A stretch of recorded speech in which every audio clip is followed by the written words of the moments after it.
Aujourd'hui est le 4e jour de l'opération Rugissement du Lion. Nos forces, aux côtés des forces armées américaines, poursuivent la destruction des capacités militaires du régime iranien.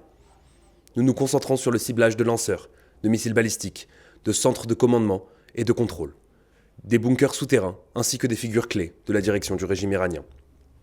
Hier, le principal proxy terroriste de l'Iran, le Hezbollah, a lancé des dizaines de roquettes et de drones depuis le sud du Liban en direction des civils israéliens dans le nord d'Israël. Nos forces se sont préparées à renforcer et à protéger l'ensemble des frontières dans le cadre de cette opération et sont pleinement prêtes. Nous nous préparons à la possibilité que le Hezbollah élargisse ses attaques contre les civils israéliens. Cela inclut le renforcement des systèmes de défense aérienne ainsi que l'augmentation de la présence des troupes.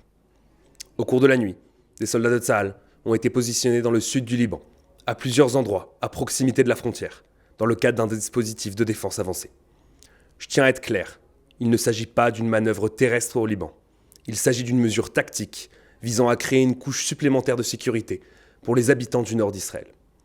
Permettez-moi de vous rappeler que le 8 octobre, au lendemain du massacre du 7 octobre, le Hezbollah a pris le contrôle de points stratégiques près de la frontière nord et a tiré des missiles anti-chars ainsi que d'autres missiles de manière indiscriminée vers des civils israéliens.